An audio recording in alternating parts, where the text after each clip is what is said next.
আসসালামু আলাইকুম রহমতুল্লাহ। ভারত হঠাৎ করে বাংলাদেশের সীমান্তে অপারেশন অ্যালার্ট জারি করেছে এবং যৌথ বাহিনীর নজরদারি চালু করেছে।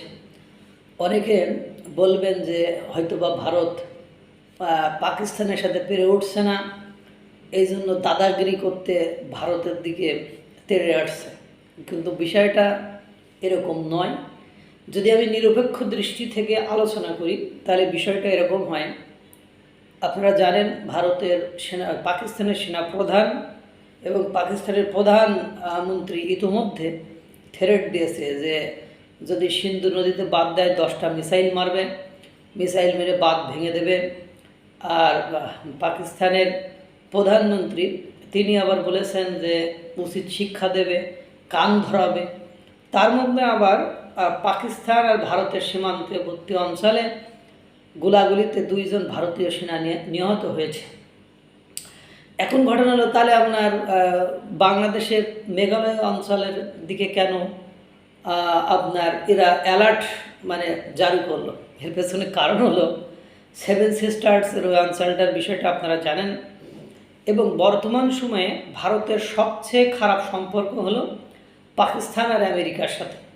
যে ডোনাল্ড ট্রাম্প কীভাবে একের পর এক ভারতকে সাহায্য করার জন্য ট্যারিফ শুল্ক দিয়ে বসায় একেবারে বদাই ফেলছে, বা এই অঞ্চলে বা ভারতের যে আধিপত্য ছিল, ব্যবসা বাণিজ্য ছিল, সেগুলো ধসনামায় ফেলছে, সেটা আপনারা জানেন। সেই আমেরিকা, মার্কিন যুক্তরাষ্ট্র এবং পাকিস্তানের সাথে সবচেয়ে ভালো সম্পর্ক হলো বর্তমান সময়ে বাংলাদেশের, এবং ভারতের সাথে সবচেয়ে খারাপ সম্পর্ক হলো বাংলাদেশের।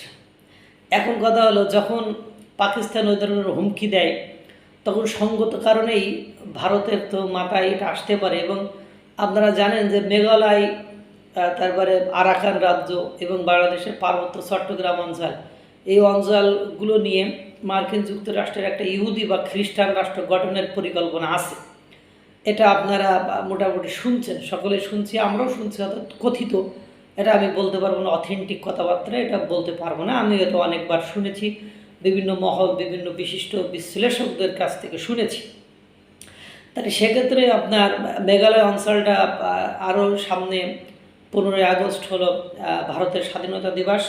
যদিও বাংলাদেশের জন্য সেটা একসময় শোক দিবস ছিল, কিন্তু এখন আর সেটা শোক দিবস নয়, কারণ প্রেস সচিব শফিকুল আলম সে কথা বলছে।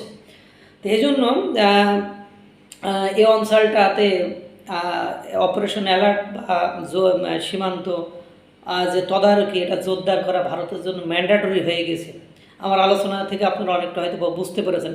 সীমান্তে সতর্কতা বাড়াতে বাংলাদেশ সীমান্তে 10 থেকে 16 আগস্ট পর্যন্ত অপারেশন অ্যালার্ট জারি করছে বিএসএফ। ভারতের উত্তর পূর্বাঞ্চলে মেঘালয় রাজ্যে বাংলাদেশ সীমান্তে এই সতর্কতামূলক অভিযান চালু করা হয়।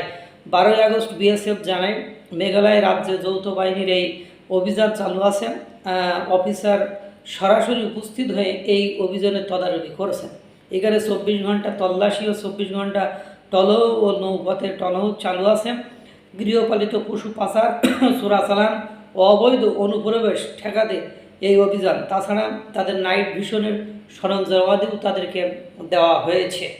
এখন সবসময় একটা কথা মনে রাখবেন, আপনার প্রতিবেশী রাষ্ট্র যদি বৃহৎ হয়, বড় হয়, তাদের সাথে দাদাগিরি করতে গেলে একটু সমস্যা হবেই, সেটা মেনে নিতে হবে।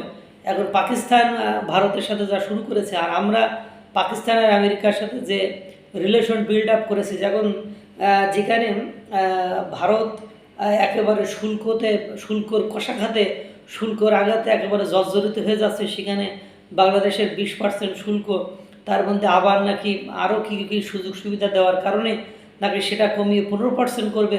সঙ্গত কারণেই ওই যে আমি বলছিলাম যে মেঘালয়, পার্বত্য চট্টগ্রাম অঞ্চল এবং আপনার ওই আরাকান রাজ্য নিয়ে যে আমেরিকার পরিকল্পনা আছে, সেটা নিয়েও তো ভারতের ভাবনা আছে। এজন্য সঙ্গত কারণেই তারা এরকম সিদ্ধান্ত নেবে, এটাই স্বাভাবিক। আল্লাহ তাআলা সকলকে ভালো রাখুন, সুস্থ রাখুন। আসসালামু আলাইকুম ওয়া রাহমাতুল্লাহ।